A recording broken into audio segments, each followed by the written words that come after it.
Hi hello నమస్తే. ఇది మన యూట్యూబ్ ఛానల్. ముందుగా మన ఛానల్ని మీరు చూస్తున్నట్లయితే మన ఛానల్ని సబ్స్క్రైబ్ చేసుకోండి. ఇప్పుడు మనం ఏపీ పీజీ సెట్లో పార్ట్ 1లో కన్యక ఆధునిక సాహిత్యంలోని కన్యక అనే లెసన్ గురించి తెలుసుకోబోతున్నాం.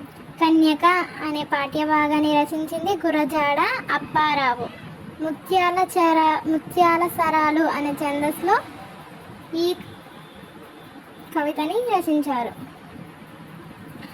ఆధునికాంధ్ర కవిత్వానికి గురజాడ అడుగుజాడ అని పలువురు పండితుల అభిప్రాయం. తెలుగులో సంఘ సంస్కరణ దిశగా కవిత్వాన్ని నడిపించిన కవి గురజాడ. గురజాడ విశాఖపట్నం జిల్లా యలమంచిలి తాలూకా రాయవరం గ్రామంలో 1862లో సెప్టెంబర్ 21వ తేదీన జన్మించాడు.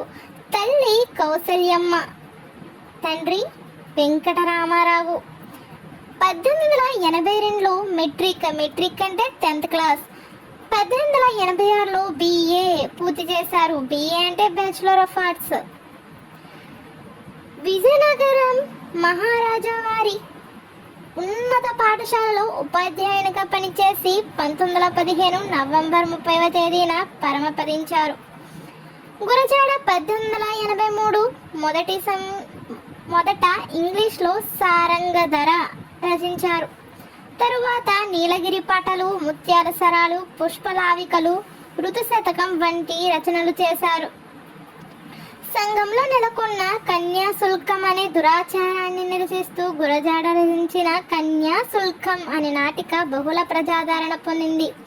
కన్యాశుల్కం అంటే ఒక కన్యని, అంటే ఒక అమ్మాయిని పుట్టక ముందే గర్భంలో ఉండగానే డబ్బు ఇచ్చి, ఇంత డబ్బు ఇస్తాం ఈ అమ్మాయిని మాకు ఇచ్చేయండి అని కొనుక్కునేవారు.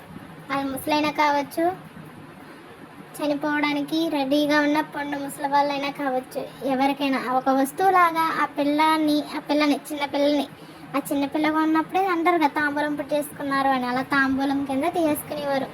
తాంబూలాలు అప్పుడే మార్చేసుకొని ఇంకా ఈ అమ్మాయి మాది అని ఎప్పుడు కావాలితే అప్పుడు పెళ్లి చేసుకునేవారు.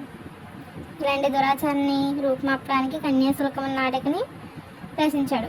ఇది ఆ కాలంలో చాలా అంటే చాలా బాగా ప్రజాదరణ పొందింది.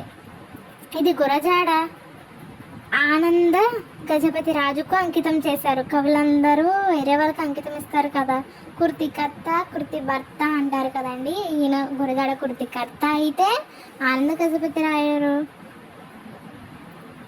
గజపతి రాజు కృతి భర్త. ఈ నాటకంతో పాటు ఆయన కొండుబట్టియం, బిల్హనీయం అనే నాటకాలను కూడా రచించారు. గురజాడ దిద్దుబాటు అనే కథానిక తెలుగులో తొలి కథానికగా ప్రసిద్ధి పొందింది. గుర్తుంచుకోండి, తెలుగులో తొలి కథానిక ఏంటి? దిద్దుబాటు. ఆయన ఇంకా మీ పేరేమిటి, పెద్ద మసీదు, సంస్కర్త హృదయం మొదలైన కథలు రచించారు. గురజాడ ముత్యాల సరాలు అనే పేరుతో ఒక ఛందస్సును కల్పించి ఆ నవీన ఛందస్సులో రచనలు చేశాడు. వీరు రచించిన దేశభక్తి గేయం ఆబాలగోపాలం ఇప్పటికీ చదువుతూనే ఉంటారు. గోపాలం అంటే చిన్న పిల్లల నుంచి పెద్దవాళ్ళ పండు ముసలి వరకు ఇంకా చదువుతూనే ఉంటారంట. అంటే అంత బాగా రాశారు సరళ భాషలో. అంతే కదా, చిన్నపిల్లలకి అర్థమవుతుందంటే సరళ భాషే. జాతి శ్రేయస్సు, సంస్కరణ అభిలాష, దురాచార నిరసనము, సత్వదృష్టి, సత్యదృష్టి ప్రాతిపాదికులుగా గురజాడ రచనలు చేశాడు. మన మానవ జాతి శ్రేయస్సు కోసం, సంస్కరణాభిలాష, సంఘ సంస్కరణ జరగాలన్న కోరికతో, దురాచారాలను నిర్మూలించేందుకు సత్యమైన దృష్టితో, సత్యమైన దృష్టితో ఇవి ప్రాతిపాదికలు అంటే ముఖ్యమైన అంశాలుగా తీసుకుని గురజాడ రచనలు చేశాడు. గిడుగు ప్రారంభించిన వ్యవహారిక భాష ఉద్యమానికి ప్రోత్బలకంగా గురజాడ వ్యవహారిక భాషలో రచనలు చేసి వ్యవహారిక భాషకు తగిన గుర్తింపు తెచ్చాడు. వ్యవహారిక భాష పితామహుడు ఎవరండి? గిడుగు రామ్మూర్తి గారు. ఆయన ఉద్యమాన్ని ప్రారంభిస్తే ఈయన తన కవిత్వాల్లో దాన్ని కొంచెం ముందుకు తీసుకువెళ్ళారు. గురజాడ అప్పారావు రచించిన కన్యక, పూర్ణమ్మ కథ, ఇప్పుడు మనం చెప్పుకుంటున్న ఏంటంటే కన్యక, అది కాకుండా పూర్ణమ్మ కథ, లవణరాజు కళ వంటి కథాగేయాలను పండితుల ప్రశంసలకు పాత్రమయ్యాయి. కన్యక అనే కవిత ఖండిక ముత్యాల సరాలు అనే కవితా సంపుటి నుండి గ్రహించబడింది. కొన్ని కవితలన్నీ కలిపితే ఒక సంపుటి అంటారు. ఆ కవితల సంపుటి ఎన్నో కవితలు ఉంటే ఆ కవితల్లో నుంచి కన్యక అనే కవితని తీసుకున్నారంట. ఇది కరుణ రసపూరితమైన ఇతివృత్తంతో కూడిన రచన. దీంట్లో కరుణ రసం, నవరసాలు ఉన్నాయి కదా, అందులో కరుణని ఎక్కువగా ఉపయోగించారు. పరస్త్రీ వ్యామోహం తగదని, స్త్రీలను తగిన విధంగా గౌరవించాలని ఈ ఖండిక తెలియజేస్తుంది. పరస్త్రీ వ్యామోహం, ఈ పరస్త్రీ వ్యామోహంతోనే కదండి ఎంతో గొప్పవాడైన రావణుడు సైతం మట్టి కలిసిపోయాడు. ఈ రాజంతా పాఠ్య భాగ విషయం అంటే పాఠ్య భాగంలో ఏ విషయం చెప్తున్నారనే విషయాన్ని మనకు చెప్తున్నారు. తన అందాన్ని ఆశించి అధికార మదంతో పట్టబోయిన ప్రభువుకు గుణపాఠం చెప్పడానికి, మానం కాపాడుకోవడానికి ప్రాణత్యాగం చేసిన కన్యక అనే కన్యామణి కథ ఇది. ప్రభువు ప్రజలకు మేలు చేయాలి తప్ప హాని చేయకూడదని, హాని చేసిన వాడు అంతం కాక తప్పదని ఈ కథ తెలియజేస్తుంది. పాఠ్య భాగ సారాంశం: కన్యక బంగారు చీర ధరించింది, పూలదండలు తలలో ముడిచింది, కుంకుమ బొట్టు పెట్టింది. ఆమె కళ్ళు కలవల్లాగా ఉన్నాయి, ఆమె ధరించిన నగలు మెరుస్తున్నాయి, ఆమె నడక అంశ నడకలాగా ఉన్నది. ఆమె రాజవీధిలో బయలుదేరింది. ఎంత అందంగా ఉందండి, ఎంత బాగా వర్ణించారు. అలాంటి అందమైన స్త్రీ ఎందుకు బయలుదేరింది? రాజవీధిలో బయలుదేరింది దేవుడి కోసం. పసిడి కడవల్లో, పసిడి అంటే ఏంటి? బంగారు కడవలు అంటండి. బంగారు కడవల్లో పాలు పెరుగులు పళ్ళెంలో పళ్ళు పువ్వులు పెట్టుకుని చెలికత్తెలతో నవ్వుతూ ఆమె వెంట నడిచారు. ఎంత అందమైన దృశ్యం అంటది. ఆ దేశపు రాజు వారికి ఎదురుపడ్డాడు. ఆమె అందానికి అతని కన్ను చెదిరింది. ఆమెపై మోహం కలిగి ఇలా అనుకున్నాడంట. ఎలా అనుకున్నాడు చూద్దాం. అవురా, ఈమె చుక్కల్లో చంద్రుల్లా వెలుగుతున్నది. ఈ కన్య ముందు అంతఃపుర కాంతలందరూ దిగదుడిపే అంటే ఎందుకు పనికిరాడు. అంత అందం అంట ఆ కన్యకది. దీన్ని పట్టుకోవాలి. ఈమెతో మదన రాజ్యాన్ని జయించాలి. రసికులలో హండబెండరం పొందాలి. స్త్రీల నడుమ వీధిలో వెళుతున్న ఈ కన్యకను రాజు అతని దుష్టమంతులు చుట్టుముంటారు. దుష్టమైన రాజులకి ఎలాంటి మంత్రులు ఉంటారు? దుష్టమంతులే ఉంటారు.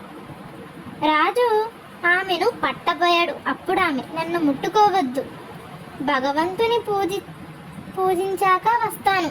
ఎలా అండి? ఆవు పులి కథ విన్నారు కదా, ఆవేమని చెప్తుంది? తన బిడ్డకు పాయిస్తాను అని చెప్తుంది పులికి.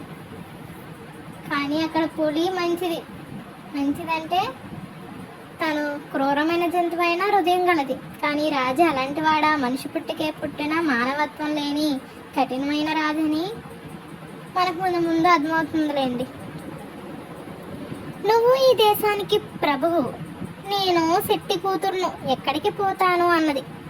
చుట్టూ తన బంధువులు సేవకులు ఉండగా శెట్టి రాజుకు నమస్కరిస్తూ ఇలా అన్నాడు, దేశాన్ని పాలించే రాజు నువ్వు, బలవంతం చేయవలసిన పని ఏముంటుంది? ఈ కన్య నీ సొత్తు. శెట్టి కూతురును నీవు కోరుకుంటే మా జాతికి గొప్పతనం. దయతో మా మాట ఆలకించండి. బంధువులకు, కులం పెద్దలకు ఒక ధర్మం ఉన్నది. మీరు దయతో పరిశీలించి నా కూతురును అగ్ని సాక్షిగా వివాహం ఆడండి. మీ కోరిక కానుకలు నాకున్నంతలో కానుకలు సమర్పించుకుంటాను. నా జాతిని కాపాడండి అనే శెట్టి మాటలకు రాజు ఎగతాళిగా నవ్వాడు. ధర్మం తప్పగా రాజ్యపాలన చేసే మాకే ధర్మాలు చెప్తున్నావా? రాజు తలచిందే ధర్మం, రాజు చెప్పిందే శాసనం అంటారు కదా, నా మాటే శాసనం అని. అలాగా రాజు చెప్పిందే శాసనం. రాజులకు గాంధర్వ వివాహం ఉచితమైనదే కదా. గాంధర్వ వివాహం అనే పదం మనకు ముందుకి ఎక్కడ వినపడుతుందంటే, మన సమంత గారు తీశారు కదా మూవీ. ఏ మూవీ ఏంటది? శకుంతలది. ఆ శకుంతల దుష్యంత మహారాజులు గాంధర్వ వివాహం చేసుకుంటారు కదండి, అక్కడ వింటాం మొట్టమొదటిగా. ఇంకా వివాహం తగినదే కదా అని అనుకుంటాడు అని అంటాడు. అందుకని ఆలస్యం వద్దు, నేడు రేపని గడువులు వద్దు. నాతో స్నేహాన్ని కోరుకుంటే కన్యక నువ్వు, లేదంటే వెళ్ళిపోటేక పిట్టను విడవదు.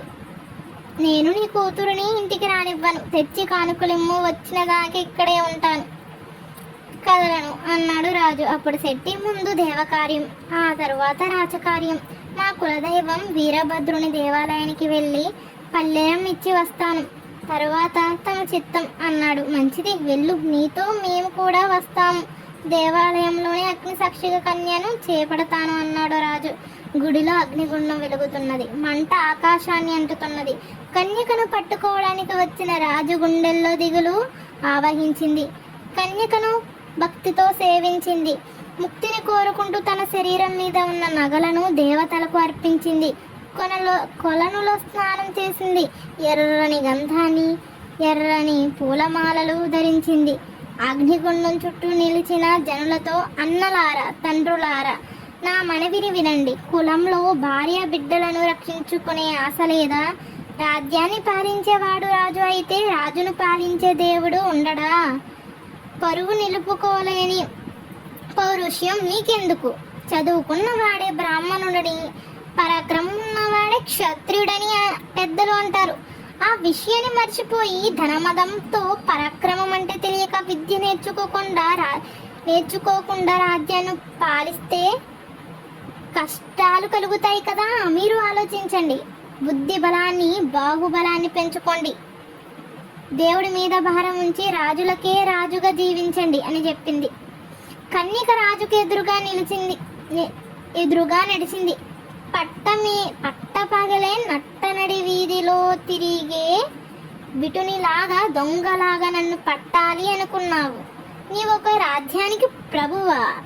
కండకావరంతో నువ్వు చేసిన ఈ దుర్మార్గపు పనికి దైవం చూస్తూ ఊరుకుంటుందా? కేవలం పెద్దలు అందరూ వచ్చారు. అగ్ని సాక్షిగా వివాహం ఆడడానికి అగ్ని సిద్ధంగా ఉంది. నీకు నచ్చిన కన్యను నీ ముందే ఉన్నాను, ఇంకా ఆలస్యం ఎందుకు? నీవు రాజ్యాన్ని పాలించే రాజువైతే నన్ను పట్టుకో అంటూ కన్యక అగ్నిగుండంలో దూకింది. రాజు గర్వం నశించింది. కోటపేటలు కూలిపోయాయి, నక్కలకు నిలియాలుగా మారాయి. ఎక్కడ కన్యక తన మానం కాపాడుకోవడం కోసం నిప్పుల్లో దూకిందో అక్కడ ఒక మేడ లేచింది. రాజ్యాన్ని పాలించే రాజు మరణించాడు. కోటలు పేటలు మట్టిలో కలిసిపోయాయి.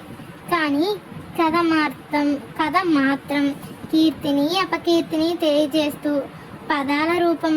పద్య రూపంలోనే నిలిచి ఉంది.